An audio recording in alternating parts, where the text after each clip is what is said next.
வாங்குங்க. இன்றைக்கி வெறும் ஒரு 3 பொருளை வச்சு சூப்பரான பிரேக்ஃபாஸ்ட் அப்படி இல்லைன்னா டின்னர் ரெசிபி ரொம்ப டேஸ்ட்டாக இருக்கும். எப்படி பண்ணலான்னு பார்க்கலாம். ரொம்பவே சாஃப்டாகவும் இருக்கும். இதுக்கு சைடிஸ் எதுவுமே தேவையில்லை, அப்படியே சாப்பிடலாம். அந்த அளவுக்கு ருசி அட்டகாசமாக இருக்கும். வேகமாகவும் ரொம்ப சிம்பிளாகவும் செஞ்சு முடிச்சிடலாம். கோதுமை மாவு உருட்டுறதுக்கு மட்டும் போதும். பிசைறதுக்கு கோதுமை மாவு மைதா மாவு எதுவுமே யூஸ் பண்ண மாட்டோம். வாங்க சூப்பரான ரெசிபி எப்படி பண்ணலான்னு பார்க்கலாம்.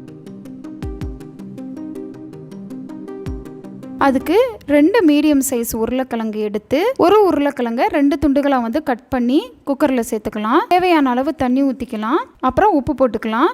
அவ்வளோதான். குக்கரை க்ளோஸ் பண்ணி ஒரு 4 விசில் கிட்டக்க எடுத்துக்கலாம். ஒரு 1.5 டம்ளர் அளவுக்கு நைலான் சவ்வரிசி எடுத்துக்கலாம். 1.5 டம்ளர் அளவுக்கு ஒரு 1/2 டம்ளர் அளவுக்கு நிலக்கடலை எடுத்துக்கலாம். இது வறுக்காத நிலக்கடலை தான். சவ்வரிசியோட நிலக்கடலை நம்ம சேர்த்து என்ன ஐட்டம் செஞ்சாலும் ருசி ரொம்ப அதிகமாக இருக்கும். அதனால தான் நம்ம நிலக்கடலை சேர்த்துருக்கோம். இப்போ நல்லா வறுக்காம ஒரு 5 நிமிஷம் நல்லா வறுத்துக்கோங்க. இப்போ நம்ம அந்த நிலக்கடலை ஒன்று எடுத்து பார்த்தோம் அப்படின்னா இப்போதான் கொஞ்சம் சூடேற ஆரம்பிச்சிருக்கு. நமக்கு பாருங்க அதோட தோல் உரிக்க வரல. அப்ப இன்னும் கொஞ்ச நேரம் வறுக்கணும்னு அர்த்தம். இன்னும் கொஞ்ச நேரம் வறுத்துக்கலாம். அடிபிடிக்காம மட்டும் பாத்துக்கோங்க. இப்ப பாருங்க நமக்கு நல்ல நிலக்கடலை தோல் உரிக்கிறதுக்கு வருது. இதளவு நம்ம அடுப்புல வச்சுக்கிட்டா போதும். அவ்வளவுதான். இப்ப அடுப்பை ஆஃப் பண்ணிட்டு இத மிக்ஸி ஜாருக்கு மாத்திட்டு உங்களால எவ்வளவு மையா அரைக்க முடியுமோ அரைச்சுக்கோங்க. நிலக்கடலை தோலை எடுக்க தேவையில்ல. பாருங்க நம்ம நல்லா மையா அரைச்சிட்டு வந்தாச்சு. இப்ப இது ஒரு சல்லடையில போட்டு நல்லா சலிச்சுக்கலாம். ஏன்னா நிலக்கடலை கொஞ்சம் எண்ணெயா வந்த மாதிரி இருக்கும். அதனால மாவோட ஒட்டிட்டு இருக்கும் அந்த சவ்வரிசியோட. சலிச்சோம் அப்படின்னா நமக்கு நல்லா ஒண்ணு போல வந்துரும். லாஸ்ட் கொஞ்சம் உருண்டையா இருக்கிற மாதிரி இருக்கும். நிலக்கடலை எல்லாம் சேர்ந்து அப்படியே கையை வச்சே சலிச்சிங்க அப்படின்னா நல்லா சலிச்சிரும். அரைப்படாத சவ்வரிசி மட்டும் நம்ம எடுத்து தனியா போட்டுடலாம். அவ்வளவுதான். சூப்பரான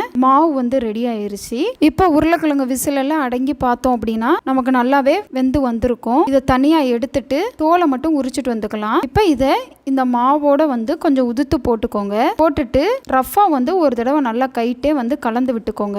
நமக்கு கட்டி கட்டியா இருக்கும். ஒண்ணும் இல்ல. இதை திருப்பி மிக்ஸி ஜாருக்குள்ள போட்டுக்கோங்க.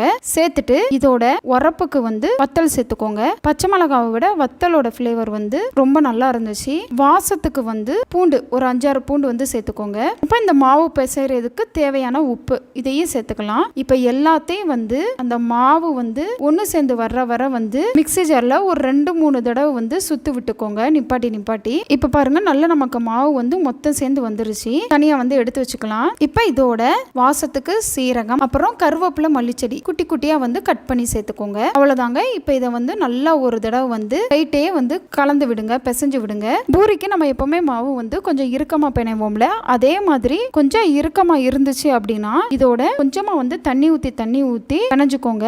உங்களுக்கு சவ்வரிசிங்கிறனால உங்களுக்கு தண்ணியை நல்லாவே இழுக்கும். ஆனா கொஞ்சம் கொஞ்சமா ஊத்திக்கோங்க. பாருங்க உங்களுக்கு கையில எடுத்து நீங்க நல்லா உருட்டுனீங்க அப்படின்னா உருட்டுறதுக்கு வரணும். அந்த அளவுக்கு கொஞ்சம் கெட்டியாவே இருந்தாவே ஓகே தான். பாருங்க எனக்கு நல்லா உருட்ட வந்திருக்கு. போதும். இதுக்கு மேல தண்ணி சேர்க்க வேணாம். இத ஒரு கிண்ணத்துல கோதுமை மாவோ இல்ல மைதா மாவோ இல்ல பச்சரிசி மாவோ எந்த மாவுனாலும் நீங்க எடுத்துக்கோங்க. அதுல இப்படி நல்லா ஒரு தடவை பெரட்டி விட்டுட்டு நம்ம எப்பவுமே சப்பாத்திக்கு விரிச்சு விடுவோம்ல, அதே மாதிரி விரிச்சு விட வேண்டியதுதான். சைடு எல்லாம் உங்களுக்கு ஒண்ணு போல வராது. இந்த மாதிரி பிசுறு இருக்கிற மாதிரி தான் இருக்கும். அதனால ஒண்ணும் கிடையாது. பாருங்க நல்லா விரிச்சு விட்டுறணும். இதை ரொம்ப தின்னா விரிச்சு விட முடியாது. கொஞ்சம் கடினமா தான் நமக்கு இருக்கும். இப்போ இதை ஒரு ரவுண்ட் ஷேப்புக்காண்டி நான் டிஃபன் பாக்ஸை வச்சு ரவுண்டை எடுத்துக்கிட்டேன். வீடியோக்கு மட்டும்தான் ரவுண்டா எடுத்தேன். எல்லாத்தையும் போடும் போதுனா பிசுறு இருந்தாலும் பரவாயில்ல சைடு அப்படின்னு சொல்லிட்டு அப்படியே தான் போட்டு எடுத்தேன். இதே மாதிரி ஒரு 3 இது மட்டும் ரவுண்ட் ஷேப்புக்கு எடுத்தாச்சு. இப்ப வெறும் தோசைக்கல்ல இதை போட்டுக்கலாம். ஒரு பக்கம் நல்லா வெள்ளையா வரவும் இன்னொரு பக்கம் திருப்பி போட்டுக்கோங்க. நீங்க திருப்பி போட்டோடனே ஒரு பக்கம் வேகும் போதே நல்லா உங்களுக்கு நல்லா எலும்பி வர ஆரம்பிக்கும். அந்த ஸ்டேஜ்ல மேல எண்ணெயை ஊத்திட்டு உடனே திருப்பி போட்டுக்கோங்க. இப்படி திருப்பி போட்டீங்கன்னா கீழே எண்ணெய் படவும் நல்லா புஷ்ஷுன்னு நமக்கு நல்லா எந்திரிச்சு வரும். அப்படியே லைட்டாக அப்படியே கரண்டியை வச்செல்லாம் அமுக்கி விட்டீங்க அப்படின்னா நல்லாவே எலும்பி வந்துடும் உங்களுக்கு.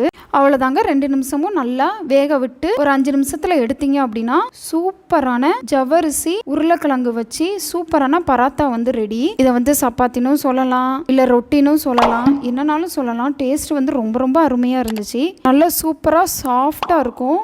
உள்ளக்கே நமக்கு நல்லா வெந்து வந்திருக்கும். நீங்களும் செஞ்சு பார்த்துட்டு எப்படி இருந்துச்சுன்னு கமெண்ட் பண்ணுங்க. ஃபேஸ்புக்ல இன்ஸ்டாகிராம்லயும் ரவினா சமையலை ஃபாலோ பண்ணுங்க. சேனலை சப்ஸ்கிரைப் பண்ணுங்க. Okay, by.